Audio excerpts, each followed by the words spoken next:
गुरुदेव भगवान की जय। प्यारे कृष्ण कन्हैया लाल की जय। श्रीमद् देवी भागवत महापुराण 22 अध्याय पूरे हो चुके हैं। अब 23वां अध्याय। अथ त्रयोविंशो अध्याय। भगवती के सिद्धि प्रदायक मंत्र से दीक्षित एक वीर द्वारा कालकेतु का वध, एक वीर और एकावली का विवाह तथा है वंश की परंपरा। व्यास जी बोले, हे राजन, उस यशोवती की बात सुनकर लक्ष्मी पुत्र प्रतापी एक वीर का मुखारविंद प्रसन्नता से खिल उठा और वे उससे कहने लगे। राजा बोले, हे रंभोरु, जो तुमने सुंदर वाणी में मेरा वृत्तांत पूछा है वह सुनो। एक वीर नाम से प्रसिद्ध लक्ष्मी पुत्र है मैं ही हूँ। एकावली के विषय में वर्णन करके तुमने मेरे मन को परतंत्र बना दिया है। विरह से अत्यंत पीड़ित मैं अब क्या करूं, कहाँ जाऊं। तुमने सर्वप्रथम एकावली के संपूर्ण लोक को तिरस्कृत कर देने वाले रूप का जो वर्णन किया है, उससे मेरा मन कामबाण से आहत होकर व्याकुल हो उठा है। तत्पश्चात तुमने उनके जिन गुणों का मुझसे वर्णन किया है, उनके द्वारा मेरा चित्त हर लिया गया है। पुनः तुमने जो बात कही, इससे मुझे बहुत विस्मय हो गया है। दानव कालकेतु के सामने एकावली ने यह बात कही थी कि मैं है का वर्ण कर चुकी हूँ, उसके अतिरिक्त मैं किसी अन्य का वर्ण नहीं कर सकती, यह मेरा निश्चय है। हे तन्वंगी, एकावली के इस कथन के द्वारा तुमने मुझे उसका दास बना दिया है। हे सुंदरी, हे सुंदर केशों वाली, तुम ही बताओ अब मैं तुम दोनों के लिए क्या करूँ। हे सुलोचने, मैं उस दुष्टात्मा राक्षस कालकेतु के स्थान को नहीं जानता और फिर उस नगर तक पहुंच सकने की मेरी सामर्थ्य भी नहीं है। हे विशाल नैनों वाली, अब तुम ही उपाय बताओ, मुझे वहां पहुंचाने में तुम ही समर्थ हो। अतएव जहां तुम्हारी सुंदर सखी एकावली विराजमान है, वहां मुझे शीघ्र पहुंचाओ। उस क्रूर राक्षस का वध करके मैं इसी समय विवश तथा शोक संतप्त तुम्हारी प्रिय सखी राजकुमारी एकावली को मुक्त करा लूंगा। राजकुमारी एकावली को संकट से मुक्ति दिलाकर शीघ्र ही उसे तुम्हारे पुर में पहुंचा दूंगा और उसके पिता को सौंप दूंगा। तत्पश्चात शत्रुतापक राजा रैव्य अपनी पुत्री का विवाह कर सकेंगे। हे प्रियंबदे, इस प्रकार तुम्हारे सहयोग से मेरे तथा तुम्हारे मन की कामना अब पूरी हो जाएगी। तुम मुझे उस कालकेतु का नगर शीघ्र दिखा दो, फिर मेरा पराक्रम देखो। हे वरवर्णिनी, मैं जिस प्रकार उस दुराचारी तथा पर स्त्री का हरण करने वाले कालकेतु का वध कर सकूं, तुम वैसा ही उपाय करो, क्योंकि तुम हित साधन करने में पूर्ण सक्षम हो। उस दानों के दुर्गम नगर का मार्ग तुम मुझे आज ही दिखाओ। व्यास जी बोले, एक वीर की यह प्रिय वाणी सुनकर यशोवती प्रसन्न हो गई और वह लक्ष्मी पुत्र एक वीर से नगर पहुंचने का उपाय आदर पूर्वक बताने लगी। हे राजेंद्र, पहले आप भगवती जगदम्बा के सिद्धि प्रदायक मंत्र को ग्रहण कीजिए। तत्पश्चात मैं आपको अनेक राक्षसों द्वारा रक्षित उस कालकेतु का नगर आज ही दिखाऊंगी। हे महाभाग, एक विशाल सेना से युक्त होकर आप मेरे साथ वहां चलने के लिए तैयार हो जाइए। वहां युद्ध होगा। कालकेतु स्वयं महापराक्रमी है तथा बलवान राक्षसों से युक्त है।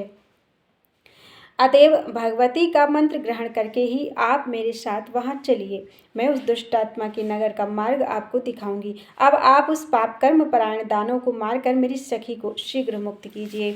उसका यह वचन सुनकर एक वीर ने वहां पर दैवयोग से पधारे हुए पुण्यात्मा तथा ज्ञानियों में श्रेष्ठ दत्तात्रेय जी से त्रिलोकी का तिलक कहे जाने वाले योगेश्वरी के महामंत्र को उसी क्षण ग्रहण कर लिया।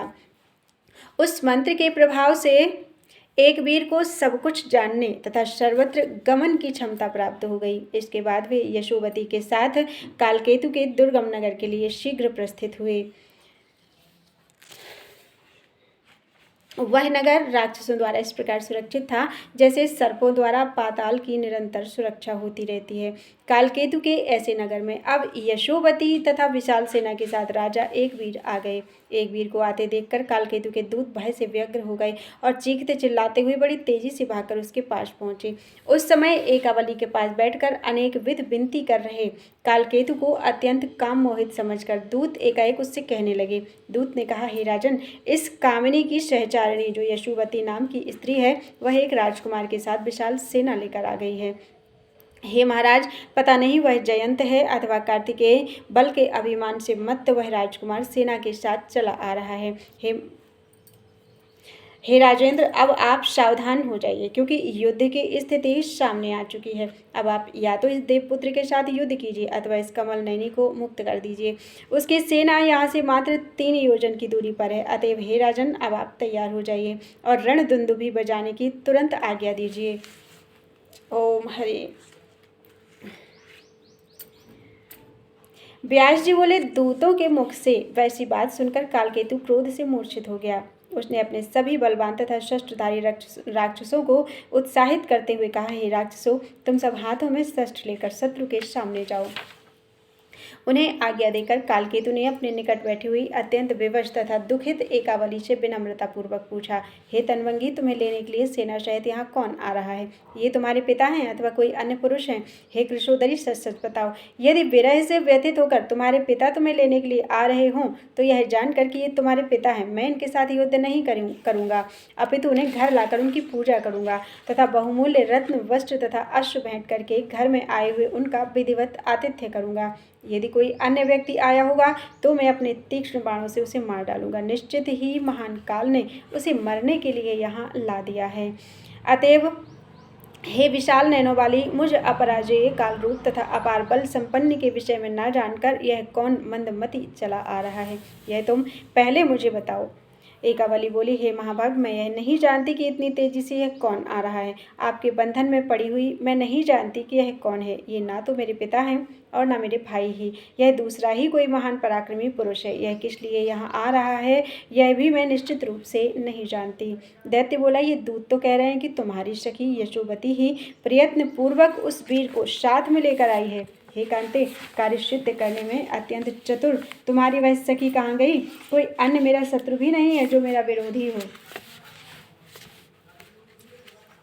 व्यास जी बोले, इसी बीच दूसरे दूत वहां आ गए। भयभीत उन दूतों ने महल में बैठे हुए कालकेतु से तुरंत कहा, हे महाराज, आप निश्चिंत क्यों हैं?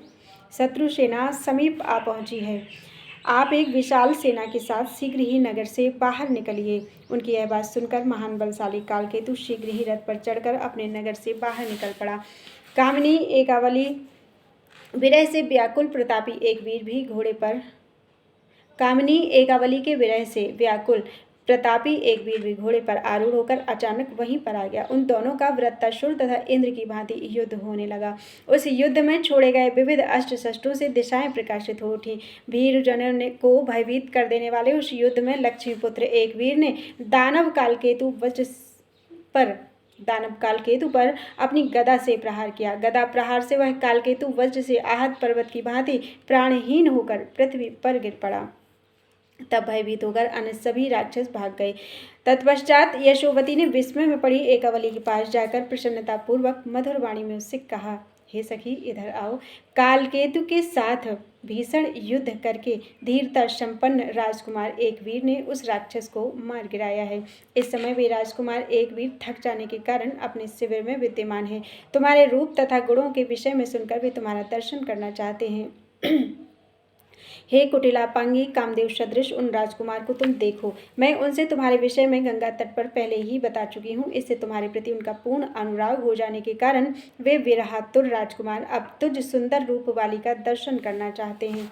यशोवती की बात सुनकर उसने वहां जाने का मन बना लिया। कुमारी अवस्था में होने के कारण वह भयवश लज्जित हो रही थी। वह सोचने लगी, मैं एक अत्यंत विवश कुमारी कन्या उनका मुख कैसे देखूंगी। वह साध्वी एकावली इस बात से चिंतित हो उठी कि वे कामासक्त राजकुमार मुझे ग्रहण कर लेंगे। तब वह एकावली मलिन वस्त्र धारण करके अत्यंत उदास होकर पालकी में बैठकर यशोवती के साथ उनके शिविर में पहुंच गई। उस विशाल नैनों वाली एकावली को वहां आई हुई देखकर राजकुमार ने उससे कहा, हे तनवंगी, मुझे दर्शन दो। मेरे नेत्र तुम्हारे दर्शन के लिए तृष्णाकुल हैं। एक वीर को कामातुर तथा एकावली को लज्जा से युक्त देखकर नीति का ज्ञान रखने वाली तथा श्रेष्ठ जनों के मार्ग का अनुसरण करने वाली यशोवती ने उस एक वीर से कहा, हे राजकुमार, इसके पिता भी इसे आपको ही देना चाहते हैं। यह एकावली भी आपके वशीभूत है, इसलिए इसके साथ आपका मिलन अवश्य होगा। किंतु हे राजेंद्र, कुछ समय प्रतीक्षा करके पहले इसे इसके पिता के पास पहुंचा दीजिए। वे विधि पूर्वक विवाह करके इसे आपको निश्चित रूप से सौंप देंगे।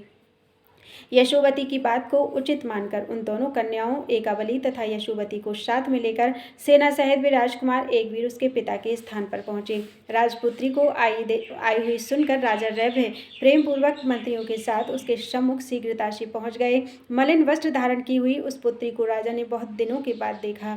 पुनः यशोवती ने रैभय को सारा वृत्तांत विस्तार के साथ बताया। तत्पश्चात एकवीर से मिलकर राजा रैभय उन्हें आदरपूर्वक घर ले आए। पुनः उन्होंने शुभ दिन में विधि विधान से दोनों का विवाह संपन्न कराया। तदुपरांत राजा ने पर्याप्त वैवाहिक उपहार देकर एकवीर को भली भांति सम्मानित करके पुत्री को यशोवती सहित विदा कर दिया। इस प्रकार विवाह हो जाने पर लक्ष्मीपुत्र एकवीर हर्षित हो गए और घर पहुंचकर अपनी भार्या एकावली के साथ नानाविध सुखोपभोग करने लगे। यथा समय उस एकावली ने कृतवीर्य नामक एक पुत्र उत्पन्न हुआ। उस कृतवीर्य के पुत्र कार्तवीर्य हुए। इस प्रकार मैंने आपसे इस हैहय वंश का वर्णन कर दिया। इति श्रीमद्देवी भागवते महापुराणे अष्टादशसहस्रयां संहितायां षष्ठ स्कन्धे एकवीरै एकावल्यो विवाह वर्णनम नाम त्रयोविंशो अध्याय। बोलो वृंदावन बिहारी लाल की जय।